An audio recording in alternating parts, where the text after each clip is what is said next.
ఈ మధ్యకాలంలోనే చూసాం. పుట్టా మహేష్ డ్రగ్స్ సేవిస్తూ, డ్రగ్స్ తీసుకుంటూ పట్టుబడ్డ ఫస్ట్ ఏకైక పార్లమెంటు సభ్యుడు.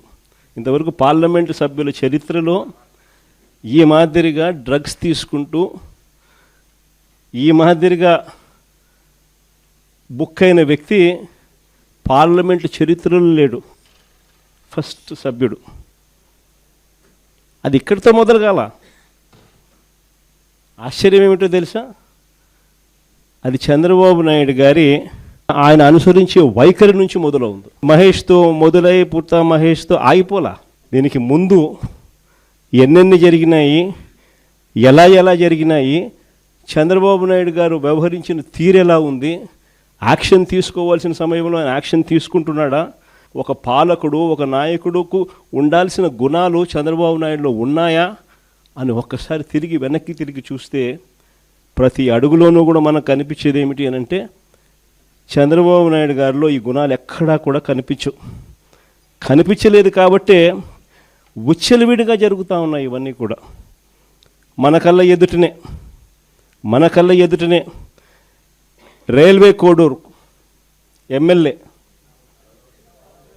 ఆరవ శ్రీధర్ అత్యాచారం చేశారని, ఆపై మోసం చేశారని బాధితురాలు నేరుగా స్వయంగా చంద్రబాబు నాయుడు గారికి ఫిర్యాదు చేస్తే ఈయన ఏం చేశాడు? కమిటీ అంట.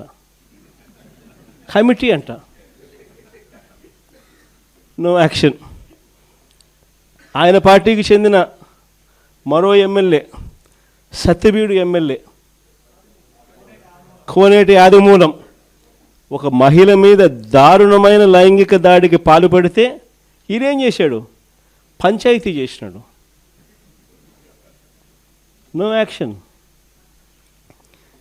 కేజీబీవీ మహిళా ప్రిన్సిపల్ మీద వేధింపులకు పాల్పడ్డ ఆముదాల వలస టీడీపీ ఎమ్మెల్యే కూనా రవికుమార్ మీద ఏం యాక్షన్ తీసుకున్నాడు?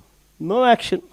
మహిళలకు అశ్లీలంగా వీడియో కాల్స్ చేసిన గుంటూరు ఈస్ట్ ఎమ్మెల్యే నజీర్ అహ్మద్ మీద ఏం యాక్షన్ తీసుకున్నాడు? ఆ వీడియోలు వైరల్ అవుతూ ఉన్నాయి, కంటికి కనపడతా ఉన్నాయి.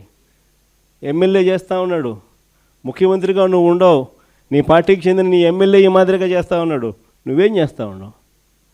No action. మహిళా ఉద్యోగి మీద లైంగిక వేధింపులకు పాల్పడ్డ మంత్రి సంధ్యారాణి పిఏ మీద, ఎమ్మెల్యేల కథ దేవుడు వరకు పిఏల మీద కూడా యాక్షన్ తీసుకోలేకున్నాడు. ఇంకా మీ అందరికీ కూడా తెలిసిందే, ప్రస్తుత టీటీడీ చైర్మన్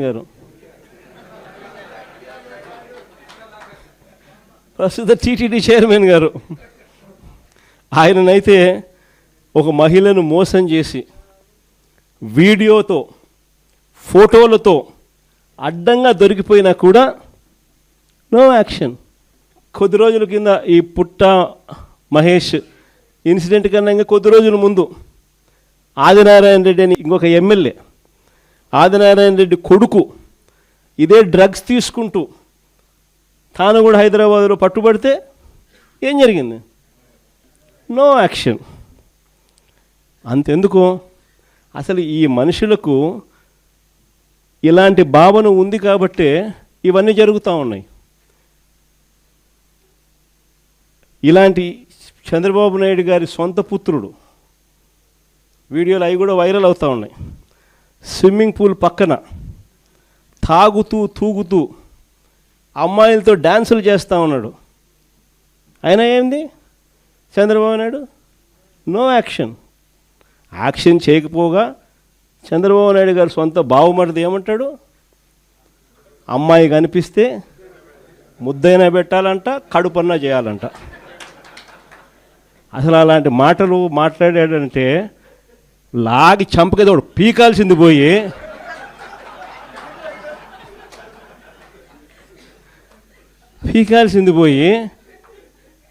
హహహ నవ్వుతారు. మన చంద్రబాబు నాయుడు ఏమంటాడు? ఆయన కూడా ఆయన మనస్తత్వం ఆయన ఏమంటాడు? యాక్షన్ తీసుకోవాల్సిన చోట నేను చిన్నప్పుడు ఇంతకన్నా బాగా చేసిన అంటాడు. అసలు ఇక్కడి నుంచి మొదలవుతుంది. వీళ్ళకి ఎందుకు ఈ మాదిరిగా జరుగుతూ ఉంది పరిపాలన, ఎందుకు ఈ మాదిరిగా సాగుతూ ఉంది పరిపాలన, ఎందుకు అక్క చెల్లెమ్మలకు భద్రత లేని పరిస్థితి రాష్ట్రంలో ఉంది, ఎందుకు విచ్చలవిడిగా డ్రగ్స్ దగ్గర నుంచి లిక్కర్ మాఫియా వరకు ఈ రకంగా ఎందుకు రాష్ట్రం అంతా కూడా అతలాకుతలం అవుతూ ఉందనంటే కారణం మైండ్ సెట్. వీళ్ళ మైండ్ సెట్లు ప్రజలకు మంచి చేయాలని కాదు, మంచి చేయాలన్న మైండ్ సెట్ ఉన్నోడు ఎవడు కూడా స్కూళ్ళల్లో గవర్నమెంట్ బడుల్లో ఇంగ్లీష్ మీడియం తీసేయడు. మంచి మైండ్ సెట్ ఎవడన్నా ఉన్నోడు ఎవడు కూడా 8వ తరగతి పిల్లలకు ట్యాబులు ఇచ్చే కార్యక్రమం ఆపేయడు. మంచి మైండ్ సెట్ ఉన్నోడు ఎవడైనా కూడా నాడు నేడు పనులు ఆపేయడు. మంచి మైండ్ సెట్ ఉన్నోడు ఎవడైనా కూడా పిల్లలకు 3వ తరగతి నుంచి టోఫుల్ చెప్పే కార్యక్రమానికి ఎవడు ఆపేయడు. 3వ తరగతి నుంచి సబ్జెక్ట్ టీచర్లు పెట్టి పిల్లలకు మంచిగా చదివించాలి, గొప్పగా చదివించాలన్న ఆలోచనను తీసేయడు. వీళ్ళ మైండ్ సెట్ సరిగ్గా లేదు కాబట్టి ఇవన్నీ కూడా ఆగిపోయాయి. వీళ్ళ మైండ్ సెట్ సరిగ్గా లేదు కాబట్టి రైతులకు ఈరోజు ఏ ఒక్కరికి కూడా గిట్టుబాటు ధర రాని పరిస్థితి. వీళ్ళ మైండ్ సెట్ సరిగ్గా లేదు కాబట్టి ఈరోజు రైతులకు ఉచిత పంటల బీమా లేకపోయినా కూడా కనీసం ఇవ్వకుండా ఎగరగొడుతూ పట్టించుకోకుండా వదిలేసిన పరిస్థితులు. రైతులకు పెట్టుబడి సహాయం అందడం లేదు, ఏ పంటకు గిట్టుబాటు ధర రావడం లేదు, ఉచిత పంటల బీమా ఎగరగొట్టేశాడు, ఇన్పుట్ సబ్సిడీ ఇవ్వాల్సింది ఇవ్వడంలా, అయినా ఏమాత్రం కూడా చీమ కొట్టినట్టు కూడా లేదు. పేదలకు ఉచితంగా వైద్యం అందడం లేదు, ఆరోగ్యశ్రీ గాలికి ఎగిరిపోయింది.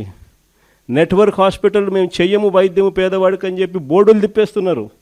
3,150 కోట్ల రూపాయలు వాళ్ళకు బాకీలు ఉన్నాయి, అయినా పట్టించుకునే పరిస్థితి లేదు. ఎందుకంటే వీళ్ళ మైండ్ సెట్ పేదవానికి మంచి చేయడం కోసం కాదు, ఆడవాళ్ళకు మంచి చేయాలని కాదు, చివరికి అక్క చెల్లెమ్మలకు 0 వడ్డీ కూడా ఎగరగొట్టిన ఏకైక నాయకుడు ఎవడన్నా ఉన్నాడు అని అంటే ఇక చంద్రబాబు నాయుడు. సూపర్ 6 సూపర్ 7 కదా దేవుడు ఎరుగు. మన ప్రభుత్వంలో ఇస్తూ ఉన్న పథకాలు అసలు ఆలోచన చేస్తేనే ఆ పథకాలు చేయూత కనపడ్డంలా, ఆసరా కనపడ్డంలా, 0 వడ్డీ కనపడ్డంలా, కాపు నేస్తం కనపడ్డంలా, ఈబీసీ నేస్తం కనపడ్డంలా, జగనన్న తోడు కనపడ్డంలా, జగనన్న చేదోడు కనపడ్డంలా, నేతన్న నేస్తం కనపడ్డంలా, వాహన మిత్ర కనపడ్డంలా. ఇల్లు కూడా సైతం మనం చివరికి 31 లక్ష ఇళ్ళ పట్టాలు ఇచ్చి 21 లక్ష ఇల్లు శాంక్షన్ చేయించి 10 లక్షల ఇళ్ళు పూర్తి చేసి మిగిలిన ఇళ్ళన్నీ కూడా వివిధ దశల్లో తీసుకొని వచ్చి వేగంగా నడుపుతా ఉన్న ఇల్లు కూడా కన్స్ట్రక్షన్ కూడా ఆగిపోయిన పరిస్థితి. వీళ్ళకి ఎవ్వరికీ కూడా పాలన మీద ధ్యాసలా, కేవలం దోచుకో పంచుకో తినుకో. అందుకనే ఈ వ్యవస్థ అంతా ఇట్లా తయారైపోయింది. ఈరోజు వైఎస్ఆర్ కాంగ్రెస్ పార్టీకి సంబంధించిన ప్రతి కార్యకర్త కూడా ప్రజలకు తోడుగా నిలబడుతూ అడుగులు ముందుకు వేయాల్సిన సమయం వచ్చింది. అడుగులు ముందుకు వేయమని చెప్పి మనందరినీ కూడా గట్టిగా కోరుతా ఉన్నాం. చూస్తా 2 ఏళ్ళు అయిపోయింది, 3వ బడ్జెట్ ప్రవేశపెట్టాడు. ఇక బడ్జెట్ ప్రవేశపెట్టాల్సినవి కూడా ఇక 2 బడ్జెట్లు. ఉద్యోగస్తుల దగ్గర నుంచి, మహిళల దగ్గర నుంచి, రైతన్నల దగ్గర నుంచి, పిల్లల దగ్గర నుంచి, యువకుల దగ్గర నుంచి ప్రతి ఒక్కరూ కూడా చంద్రబాబు నాయుడు గారిని తిట్టకుండా తిడుతూ ఉన్నారు. ఇక 2 ఏళ్ళకే చూస్తా ఇంకా మరో 2 ఏళ్ళు అయిపోతుంది. ఆ తర్వాత ఎలక్షన్ ఇయర్, మధ్యలో 1.5 సంవత్సరం నా పాదయాత్ర కూడా ఎలాగో సాగుతుంది. కాబట్టి వీళ్ళు చేసే రెడ్ బుక్ రాజ్యాంగమైనా, వీళ్ళు చేసే అరాచకాలైనా, వీళ్ళు చేసే హెరాస్మెంట్ అయినా కూడా ఇవన్నీ కూడా ఇక కొద్ది రోజులే అన్నది ప్రతి ఒక్కరం కూడా గుర్తుపెట్టుకోండి. ఇక్కడ కూడా మన పార్టీ హెడ్ ఆఫీస్లో లీగల్ సెల్ అన్నది చాలా స్ట్రాంగ్గా తయారు చేసాం. ప్రతి ఒక్కరికి కూడా పార్టీ అండగా ఉండే కార్యక్రమం అందరికీ కూడా హెడ్ ఆఫీస్లో ఆదేశాలు ఇచ్చి ఉన్నాము. ప్రతి ఒక్కరికి ఎక్కడ ఎవరికి ఏ ఇబ్బంది వచ్చినా కూడా సొంత కుటుంబ సభ్యులకి ఇబ్బంది వచ్చినట్టుగానే పట్టించుకొని వాళ్ళకు తోడుగా నిలబడే కార్యక్రమం పార్టీ అన్ని దశల్లోనూ చేస్తుంది. ఇక్కడ హెడ్ ఆఫీస్ నుంచి మనోరన్న, ఈ లీగల్ సెల్ వీళ్ళంతా కూడా అందుబాటులో ఉన్నారు. శివ కూడా రేపొద్దున శివ కూడా నేను చెప్తా ఉన్నా, పిల్లోడు, యువకుడు, ఉత్సాహవంతుడు, అన్ని రకాలుగా తోడుగా ఉండే కార్యక్రమాలు చేస్తూ ఉన్నాడు.